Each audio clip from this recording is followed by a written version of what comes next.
Salut les programmeurs, j'espère qu'il y a la forme. Et au passant, joyeux Noël à tous. Aujourd'hui, nous allons faire le tutoriel d'une manière un peu différente. Nous allons prendre des exercices, des tableaux et essayer de les tracer en utilisant les codes en HTML5. Voilà, nous allons commencer avec le tableau le plus simple, le tableau 1. Pour commencer un tableau, nous allons ici d'abord mettre au préalable exercice 1. On aura 3 exercices avec 3 tableaux. Alors, on va commencer avec l'exercice 1. Exercice 1. On va mettre dans la balise P pour les paragraphes. Maintenant, pour mettre un peu de valeur à ce test, nous allons utiliser la balise B pour mettre ici une valeur légère au test exercice 1. Maintenant, ce n'est pas tout. On va continuer par dire ce qu'on veut faire dans l'exercice. Qu'est-ce qu'on veut faire dans l'exercice? Alors, on met toute la balise P pour les paragraphes et on met le test donner le document HTML qui a permis ou bien qui permet, document HTML qui permet d'obtenir, on met 2 points. On met 2 points et on commence à dessiner le tableau. Maintenant, pour les tableaux, on aura la balise table, on va permettre de délimiter le début et la fin du tableau. Voilà, on va commencer avec la balise table pour délimiter le début et la fin du tableau. La balise B aura pour attribut border pour donner les bordures au tableau. Alors, qu'est-ce qu'on va faire? On va mettre la valeur 2 pour une bordure de 2 pixels. Maintenant, on va donner aussi un titre à notre tableau. Le titre à notre tableau sera donné à partir de la balise caption. La balise caption va nous donner un titre à notre tableau. Alors, on va mettre ici tableau 1. Tableau 1 tout simplement. Alors, on va utiliser la balise TR. TR, ça sera la balise pour les lignes du tableau. Maintenant, dans chaque ligne, on aura plusieurs cellules. Les cellules vont se donner avec la balise TD. On va commencer par donner, on va mettre A1. Ici, on aura combien? On aura 4 balises TD. Dans la deuxième cellule, on va mettre 100. Dans la troisième cellule, on va mettre 1. Et dans la quatrième cellule, on va mettre 1000,25. 1000,25, c'est 1000,25. Alors, on a fini avec la première ligne. On passe à la deuxième ligne. Dans la deuxième ligne, rien de très compliqué. On va mettre B1. On va mettre 300. Bon, on va mettre 200. On va mettre 2. Et on va mettre 2000,00. Dans la troisième ligne, même chose, on va mettre C1. On va mettre 300. On va mettre 3. Et on va mettre 3000,00 ou bien 3000,00. Et ça sera tout pour notre premier tableau. On enregistre. Alors, on ouvre le fichier tableau en HTML5. C'est notre fichier enregistré avec l'extension pour HTML. Voilà, on a notre tableau avec le titre tableau 1. Donc, c'est un tableau assez simple. Là, c'est le tableau basique. Ça, c'est un tableau basique qui nous permettra de faire des tableaux plus compliqués. Alors, on va passer à l'exercice 2. Ce test ne change pratiquement pas. On copie, on colle. Ici, on va mettre l'exercice 2. Exercice 2. Donner le document HTML qui a permis d'obtenir. Alors, on va commencer avec le tableau. On met la balise table pour délimiter le début et la fin du tableau. L'attribut ne change pas. On va mettre l'attribut border pour valeur 2. Et on va également mettre le titre. Le titre avec la balise caption. Balise caption qui va nous donner le titre du tableau. Ici, on peut mettre le tableau 2, tout simplement. Et on va commencer avec la première ligne, avec la balise TR. Avec la balise TR, on commence la première ligne. TD qui va commencer la première cellule. Maintenant, quand on regarde, on constate la première cellule. Ici, c'est année. Année prend la fusion des deux lignes. Alors, pour fusionner deux lignes, on va utiliser l'attribut rowSpan. L'attribut rowSpan va nous permettre de fusionner les lignes. Maintenant, on va mettre la valeur, soit prendre la valeur, le nombre de lignes qu'on veut fusionner. On voit, on a 2 lignes fusionnées, donc on va mettre 2 comme valeur. Et on met année. Maintenant, on va mettre également la deuxième cellule. La deuxième cellule ici, qui serait salaire. Or, salaire fusionne 3 cellules. Salaire va fusionner 3 colonnes. Ici, je vais mettre l'attribut callSpan. L'attribut callSpan va permettre de fusionner les colonnes du tableau. Maintenant, on va prendre la valeur 3, puisque c'est 3 colonnes dans cette cellule. Alors, je vais mettre ici salaire.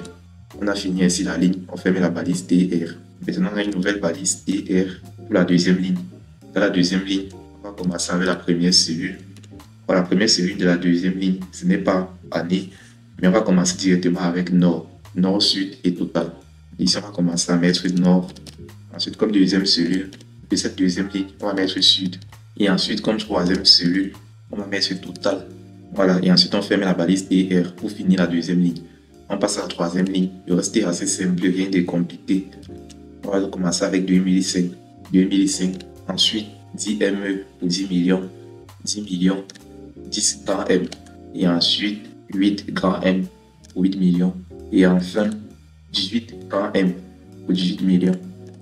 18 grand M. Et on ferme ensuite DR, la balise DR, pour signaler la fin de la ligne, la fin de la troisième ligne.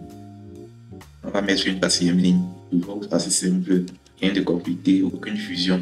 Voilà, on va commencer avec 2006.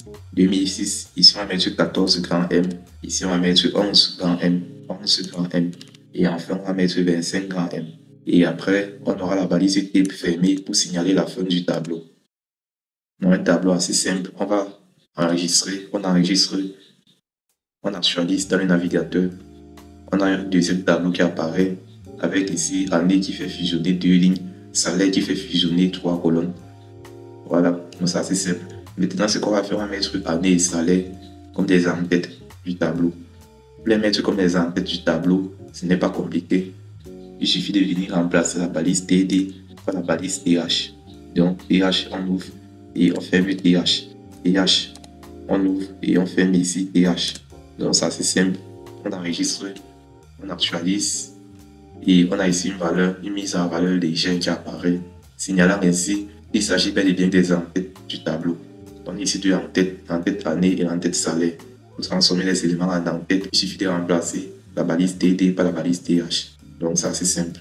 Maintenant on va passer à l'exercice 3. L'exercice 3, une fois de plus, si on a bien compris l'exercice 2, ça ne sera pas très compliqué pour nous.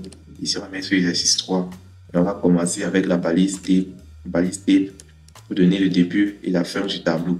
Ici on aura également, comme toujours, l'attribut border. L'attribut border qui va prendre pour valeur 2. Et on aura également la balise caption. La balise caption pour donner ici le titre au tableau. Ici on met ce tableau 3 tout simplement. Alors ça là c'est le tableau qui sera le plus compliqué. On va commencer avec DR, la balise DR pour signaler ici le début et la fin de la ligne. La balise TD. Maintenant cette balise TD, ça va signaler ici la première cellule.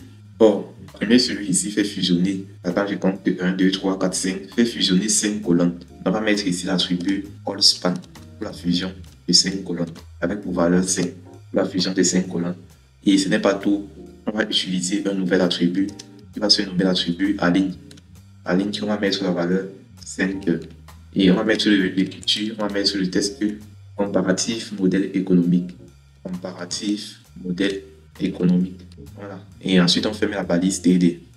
Ici on a fini la première cellule et on a également fini la première ligne. Sur cette ligne, on a une seule cellule qui fait fusionner 5 colonnes. Voilà.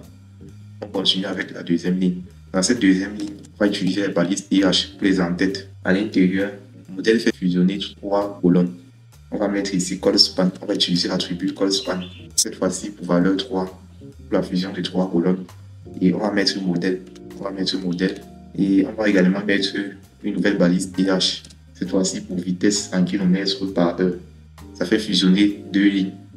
Vitesse en km par heure fait fusionner 2 lignes. On va donc mettre ici TH. On va utiliser l'attribut RowSpan avec pour valeur 2 pour la fusion de 2 lignes. Et on va mettre vitesse en km par heure. Maintenant, ce n'est pas tout. On va également mettre une autre balise TH pour une autre cellule. Là, pour la dernière cellule de la ligne, on aura l'attribut RowSpan égal à 2. Consommation en litres par 100 km. Ça fait fusionner 2 lignes. On va toujours mettre l'attribut RowSpan pour valeur 2. On va mettre consommation en litres par 100 km. Et après, on ferme la balise TH et on ferme la balise TR. On va commencer la prochaine ligne avec la balise TR.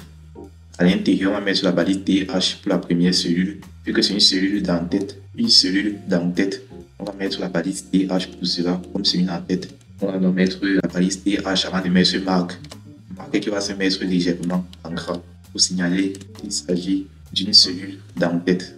On va mettre une marque pour le prochain qui est également une en-tête, qui est également une cellule d'en-tête. On va mettre type Le prochain, toujours la balise TH. On va mettre cette fois-ci numéro de série. On passe à la prochaine ligne. La prochaine ligne, les prochaines lignes sont assez simples. Là-bas, il n'y a rien de compliqué. On va commencer avec Purgood 206. On ferme la balise TD. Ensuite, on ouvre une nouvelle balise TD pour une nouvelle cellule. Et on va mettre B2. On ouvre également une autre balise TD pour une autre cellule. On va mettre 234.34. Encore une balise TD. Cette fois-ci, on va mettre 132. Et la dernière balise TD.